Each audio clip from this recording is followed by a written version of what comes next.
Assalamualaikum warahmatullahi wabarakatuh. Perkenalkan, nama saya Aldo Arianda, dosen Prodi Manajemen Informatika, jurusan Teknologi Informasi, Politeknik Negeri Padang. Latar belakang pendidikan saya adalah D4 Digital Media, Institut Teknologi Bandung, S2 Teknologi Media Digital dan Game, Institut Teknologi Bandung. Di Politeknik saya mengampu mata kuliah Sistem Informasi Geografis. Saat ini saya ingin memaparkan apa saja yang saya lakukan dalam proses pembelajaran ini. Yang pertama, deskripsi mata kuliah.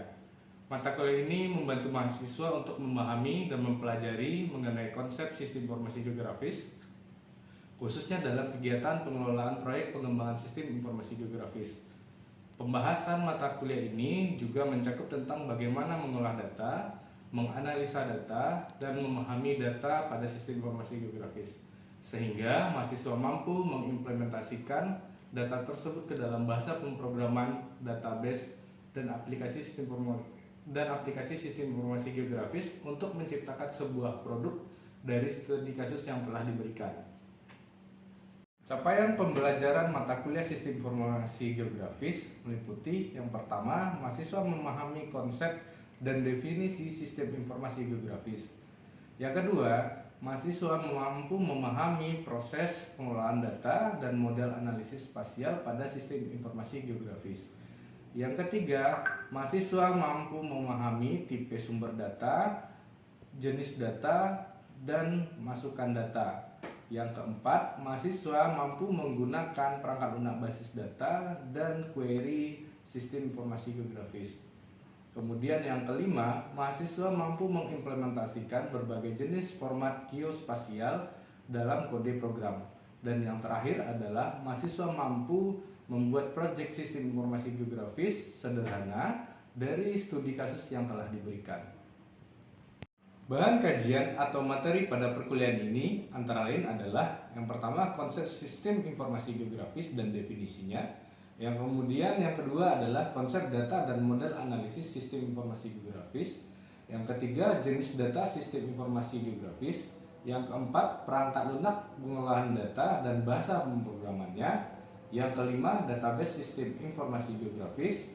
Yang keenam, format data geospasial. Dan yang ketujuh, proyek sistem informasi geografis. Sistem dan metode pembelajaran mata kuliah sistem informasi geografis diantaranya adalah yang pertama, live coding atau demonstrasi. Dosen mendemonstrasikan kode program HTML, JavaScript, dan PHP pada framework Leaflet.js. Kemudian untuk pengolahan data, dosen akan mendemonstrasikan sintak database PostgreSQL. Kemudian sistem lainnya adalah ceramah.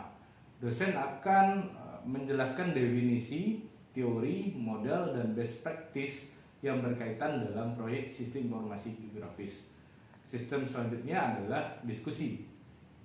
Dosen memfasilitasi mahasiswa untuk berdiskusi secara kelompok dan mengembangkan proyek sistem informasi geografis sesuai dari studi kasus yang telah diberikan kepada mahasiswa. Hal ini dilakukan secara blended learning, baik di kelas secara luring maupun daring. Penilaian pada mata kuliah sistem informasi geografis terdiri dari 3. Yang pertama, penilaian tugas. Biasanya pada tugas ini berupa laporan atau tugas esai atau kode program dengan indikator yang pertama. Contohnya adalah ketepatan menjelaskan definisi dan pengertian sistem informasi geografis. Kemudian misalnya perbedaan sistem penyimpanan dan lainnya. Kemudian ketepatan menjelaskan dan menerapkan sistem pengolahan data vektor, data raster, beserta model analisisnya. Kemudian indikator lainnya adalah ketepatan menjelaskan menerapkan tipe-tipe sumber data, jenis data, dan masukan data. Indikator lainnya seperti ketepatan menggunakan sintak kode program. Kemudian penilaian selanjutnya adalah dari UTS. Pada UTS akan diberikan sebuah pertanyaan di mana mahasiswa diminta untuk membuat kode program dari data-data yang telah diberikan. Maka indikator untuk melihat ketepatannya adalah ketepatan implementasi data pada sebuah peta. Penilaian akhir berupa ujian akhir semester. Pada ujian akhir semester, mahasiswa akan dilihat ketepatan analisa dan implementasi ke dalam kode program, database, dan aplikasi sistem informasi geografis dari sebuah studi kasus yang telah diberikan. Beberapa tools yang digunakan pada mata kuliah ini adalah yang pertama Leaflet.js sebagai library untuk sistem informasi geografis, kemudian Mapbox sebagai citra digitalnya akan memanfaatkan dari Google Maps. Kemudian yang ketiga adalah QGIS sebagai pengolahan analisis sistem informasi geospasialnya. Kemudian adalah database PostgreSQL sebagai database penyimpanan data spasial. Referensi yang digunakan dalam mata kuliah ini yaitu pertama Peraturan Kepala Badan Informasi Geospasial Nomor 12 Tahun 2013 tentang standar penyimpanan dan pengamanan data. Yang kedua, Peraturan Kepala Badan Informasi Geospasial Nomor 15 Tahun 2014 tentang pedoman teknis ketelitian data dasar.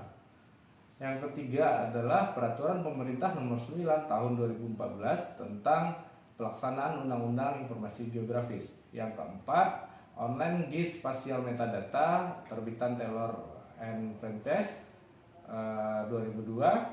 Kemudian Introduction to Geographic Information System McGraw-Hill, dan yang terakhir adalah Documentation dari Leaflet.js.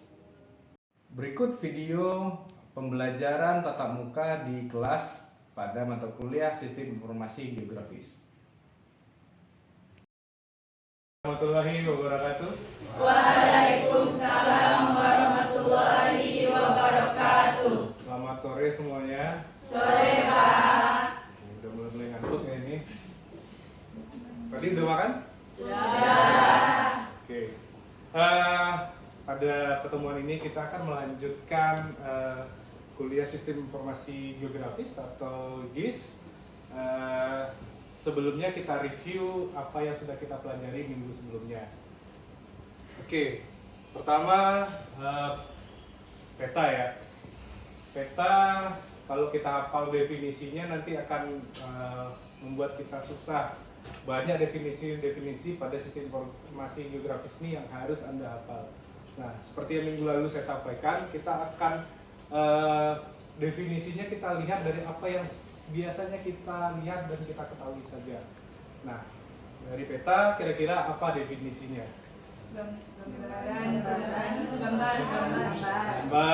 Gambar, skala, oke, yang dituliskan pada bidang bidang datar, terus yang simbol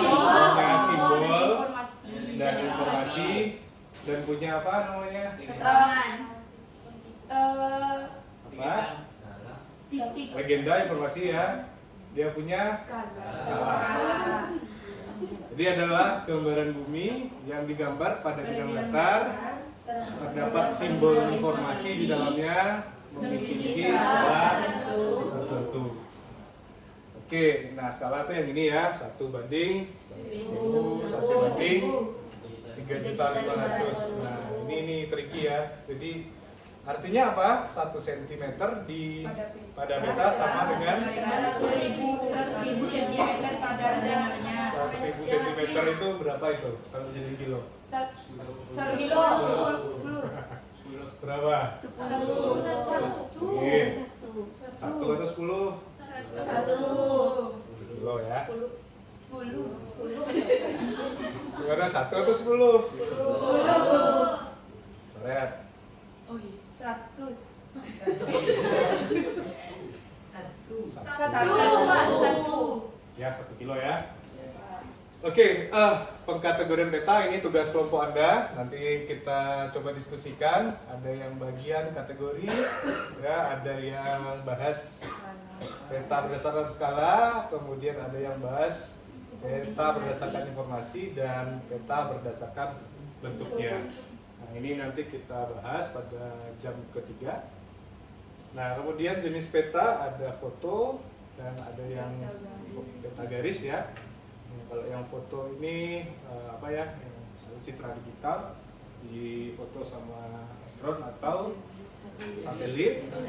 Kalau yang garis ini yang di apa ya, pixel by pixel ya, di trace.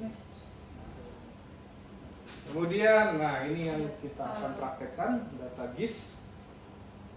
Ada dua data ya, data pertama data spasial, data yang kedua data atribut. Data atribut ya, ada data spasial dan data atribut. Nah, jadi apa data spasial ini? Data spasial itu Oke, siapa yang mau tanya, yang mau jawab? Siapa? Boleh silakan. ini. Oke, Data silakan. data spasial itu adalah data yang berisikan informasi lokasi, contohnya garis lintang dan garis bujur. Oke, jadi kalau kita terpaku pada sebuah definisi kan jadi susah. Data spasial, data yang di dalamnya ada apa? Titik, Itu garis, koordinat ya, lintang dan bujur, gitu, itu data spasial. Ya, sedangkan kalau data atribut atau tabular, berisi data. ya sama-sama data ini sama-sama. Data seperti informasi, Pak. Nah, Pada informasi tambahan dari data spasial. Jadi kalau ada cuma titik 0,900,100 gitu ya, itu kan nggak ada informasinya gitu ya. Nah, maka diperlukan juga data atribut tadi untuk menjelaskan titik itu titik apa. Ya, minggu lalu kita coba titiknya titik Masjid Raya Sumatera Barat gitu. Nah, yang titik 0, sekian tadi itu adalah data spasialnya. Yang isinya Masjid Raya atau Masjid Sumbar itu data atribut.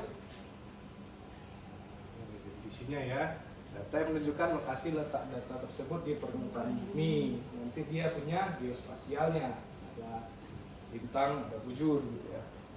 Kemudian data atribut atau data tabular, ini informasinya, penjelasan atau deskripsi dari data spasial tadi. Ya, itu ya. Bicaranya jangan dihafal definisinya, tapi apa pahami aja. Kita kan udah biasa tuh sebenarnya. Koordinat Gojek kita kan, berarti kan sebenarnya kan kita ngasih data kita data apa? Data spasial rumah kita kan, atau tempat kita mesan gitu kan. Nah, itu. Nah, informasinya ya apa? Informasinya kita beli apa saja gitu. Kalau GoFood ya, kan ada informasinya yang kita kirim dari titik tersebut. Nah, oke, ini kelihatan ya. Oke, data spasial ini terbagi dua, ya seperti yang sudah kita bahas. Ada data vektor dan ada data raster. Nah, mungkin di praktek hari ini kita akan fokus pada data vektor ya, data vektor. Dari tadi kita selalu sebut titik-titik-titik ya. Titik koordinat itu salah satunya adalah data dari data ini ya. Nah, titik ya. Nah, titik sudah kita coba bikin pada peta ya. Ada beberapa titik masjid sudah saya contohkan. Tugas Anda di rumah kemarin carilah 10 titik ya. Iya, Pak. Titik yang punya kesamaan ya, yang ada relasinya. Mungkin Anda cari tempat wisata atau tempat fasilitas umum, ya beda-beda ya. Beda-beda ya.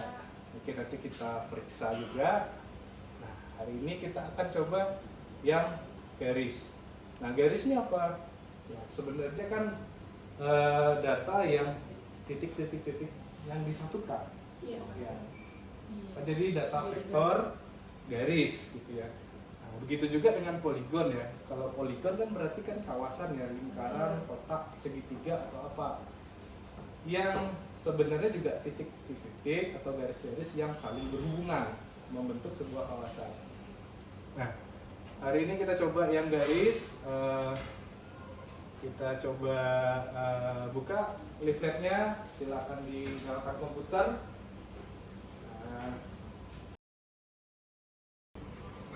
Oke, kita lanjut untuk praktikumnya untuk vektor garis ya, vektor garis. Nah, kita buka baseline petanya seperti ini. Baseline-nya silakan buka di sebagai pembedanya adalah sebenarnya kalau di minggu sebelumnya kita pakai marker ya, L marker fungsinya. Nah, kemudian kalau mau pakai tooltip pakai bind tooltip, kalau mau pakai window bind pop-up. Nah, kalau kita pakai garis itu kita menggunakan fungsinya L polyline ya. Polyline. Nah, nanti polyline-nya akan mengambil array dari titik-titik tadi sebenarnya, titik-titik yang disalib dihubungkan. Pertama kita bikin variabelnya terlebih dahulu ya. Sudah jalan, variabel jalan. Kemudian kita buatkan array untuk jalannya. Nah, silakan kalau mau lihat di modul sebenarnya sudah saya buat. Bisa Anda lihat pada halaman 22. Silakan dilihat di sana sambil saya jelaskan baris per baris fungsinya untuk apa ya. Sebenarnya yang paling berbeda itu adalah di baris 24 sampai baris 30. Di sana kita masukkan koordinat ini 0,91427.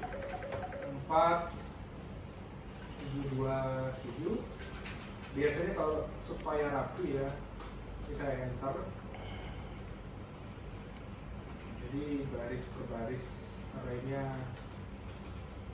kelihatan.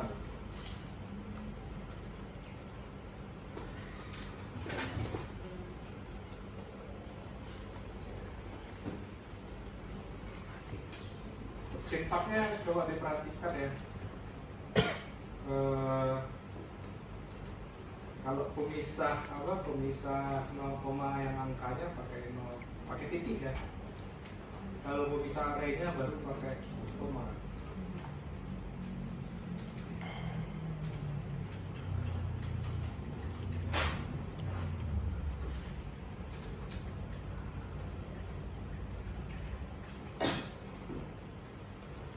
Terakhirnya kurung titik koma. Oke, saya coba ini gedenya udah mulai. Nah ya, jangan lupa ya ini case sensitif, jadi harus diperhatikan cara penulisannya besar kecil fungsinya ya. Itu minyak ya. Oke, ini masih ada errornya.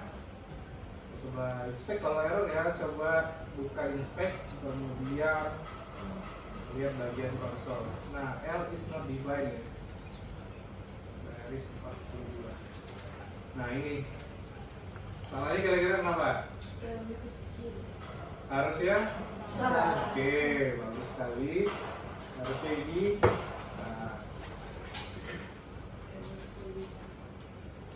Masih salah, my map is not defined.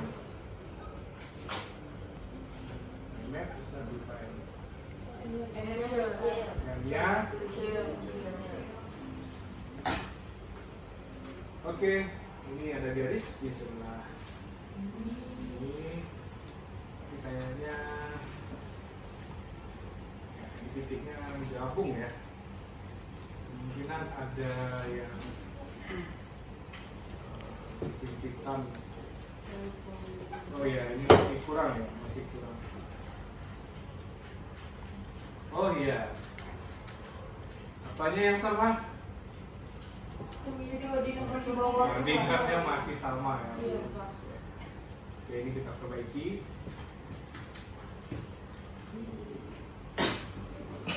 Oke, kita coba lagi ya. Nah, itu. Ini jalannya yang lebih proper ya. Jadi saya bikin jalannya jalan barat, jalan ke kantin kita di belakang. Jadi bisa dilihat nanti kalau kita pakai data vektornya garis ya, itu bentuknya ya seperti itu. Nanti option dari polygon dari line itu nanti bisa ganti warna ya sebenarnya. Yang dari polyline ini kita bisa ganti warna, kita bisa ganti ketebalannya. Nah, itu bisa kita lihat di leaflet. Ya. Seperti biasa ya, referensi kita ke documentation-nya leaflet. Yes.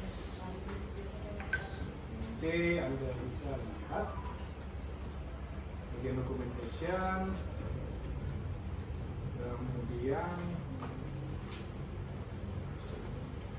polyline.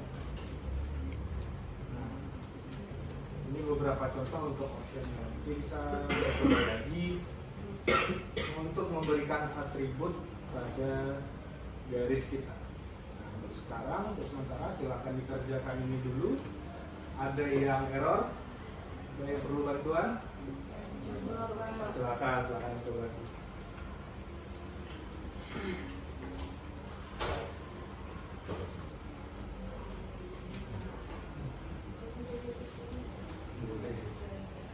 Boleh, kalau lurus ini kemungkinan titiknya cuma 2 ya. Ada berapa titik?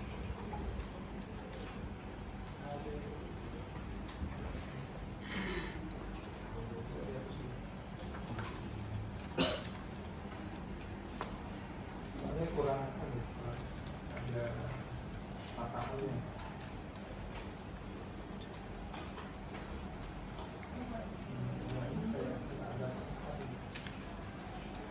Jadi kalau 2 garis cuma datanya ya, data lainnya misalnya dari sini ke sini saja, itu garisnya lurus saja, nggak ada patahan.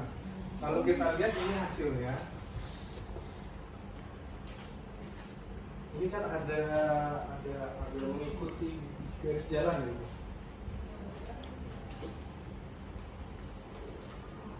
Ya kan? Ada mengikuti garis jalan.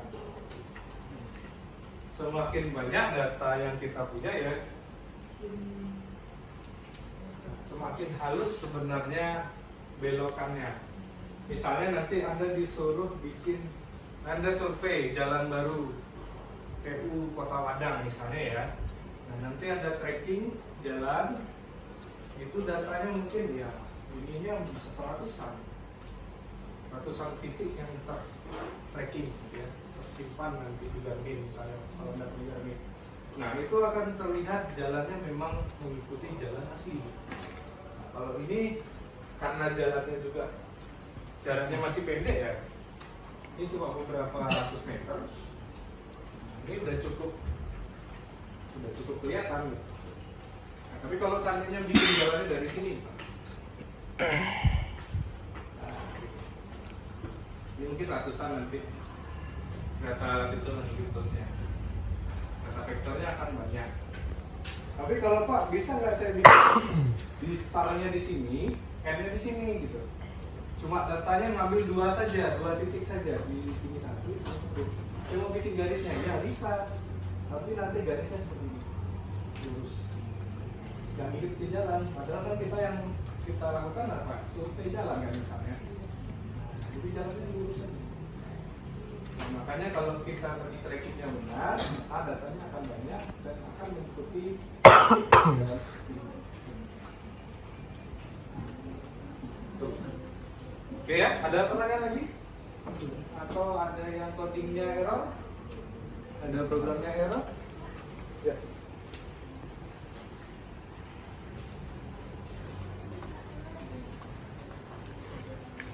Oke, kalau nggak keluar yang pertama dilakukan apa? Klik kanan, inspect ya. Nah, buka konsol.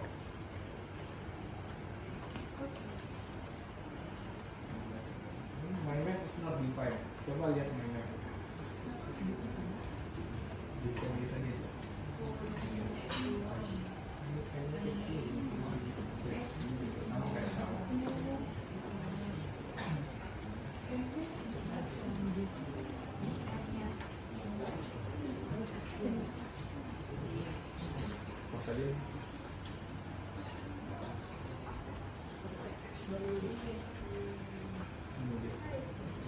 Oke ya, temannya salahnya sama seperti yang saya tadi. My map, M-nya kecil. Jadi kalau di JavaScript dia case sensitive.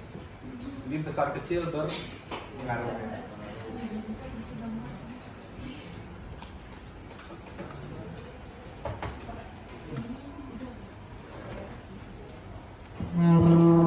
Oke, udah ini berarti ada 1, 2, 3, 4 titik.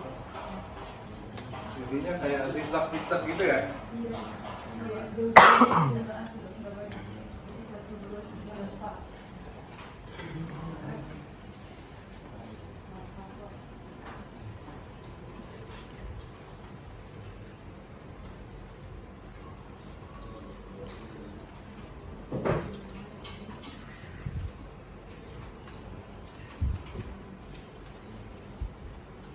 Oke, ada lagi? Ada lagi? Oke, udah bisa semuanya ya? Udah bisa semuanya. Oke, mungkin nanti tugas Anda semua ada tugasnya individu ya masing-masing. Silakan di tracking perjalanan dari rumah ke kampus. Nah, datanya akan berbeda masing-masing. Jadi kita nggak bisa nyontek. Oh iya, kalau satu kos ya boleh. Boleh. Kalau satu kos mungkin bisa sama, tapi kalau beda kos ya mungkin sama nanti datanya. Nah, itu jadi tugas Anda minggu depan kita Anda harus visualisasikan hasilnya ke dalam kertas. Oke, ada pertanyaan? Ada pertanyaan yang ditanyakan? Oke, sebelum kita tutup perkuliahan hari ini, saya mau tanya kembali. Data vektor ada berapa? Ada 3.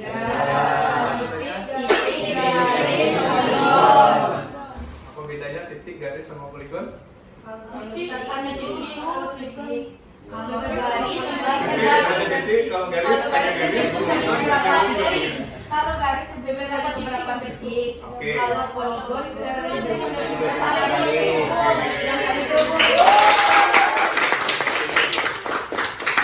Oke, untuk function pada listlet.js kalau untuk titik apa?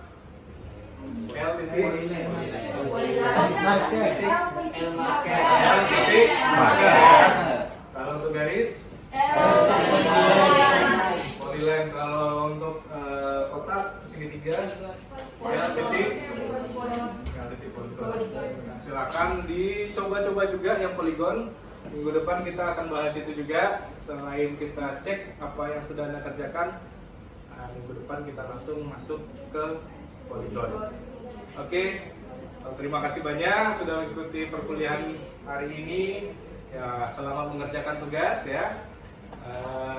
Sampai jumpa minggu depan. Saya tutup perkuliahan hari ini. Assalamualaikum warahmatullahi wabarakatuh. Waalaikumsalam.